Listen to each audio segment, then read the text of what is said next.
एकात्मिक आदिवासी विकास प्रकल्प कार्यालयाच्या वतीने आदिवासी विकास महामंडळातर्फे आदिम जमाती यांना संचारबंदी काळात धान्य पुरवठा करण्याचे कार्यक्रम माहूर आणि किनवट तालुक्यातील तसेच प्रकल्प कार्यालय किनवटच्या कार्यक्षेत्रात येणाऱ्या आदिम जमाती समूह खेड्यागावात राबविले जात आहे। त्याचाच एक भाग म्हणून 1 मे रोजी तालुक्यातील वाई बाजार येथील कोलामखेडा येथील एकूण 45 लाभार्थ्यांना धान्य वाटप करण्यात आले। यावेळी माहूर तहसील कार्यालयाकडून मंडळ अधिकारी TR सुगावे, तलाठी विश्वास फड, माजी उपसरपंच मजिद खान, प्रकल्प कार्यालयाचे प्रतिनिधी म्हणून शासकीय माध्यमिक आश्रमशाळा तुळशी येथील मुख्याध्यापक PV चाने, PM दरने, SL पाटील, सचिन शिंदे इत्यादींची उपस्थिती होती।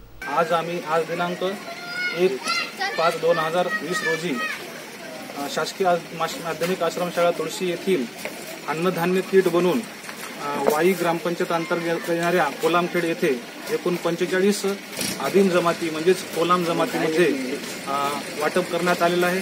वाटप करतेवेळी या ठिकाणी संबंधित विभागाचे नोडल अधिकारी श्री फड सर, त्याचबरोबर मंडळ अधिकारी सुगावे सर, आमच्या शाळेतील स्त्री अध्यक्षिका Pallavi madam, Patil sir, Shinde sir, Bairagi मामा आणि या गावचे सरपंच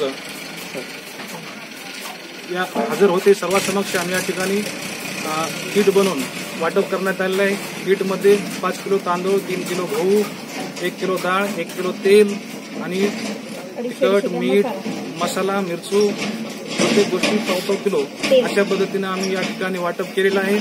माननीय गोयल साहेब IAS अधिकारी तथा किनवट जिल्हा प्रकल्प कार्यालयाचे प्रकल्प अधिकारी यांच्या आदेशान्वये आणि शासकीय परिपत्रकानुसार परिसरातील आदिम जमातीतील लोकांची उपासमार होऊ नये या उद्देशाने प्रत्येक घरी जाऊन त्यांना धान्य वाटप करण्याचे आम्हाला आदेश दिले होते।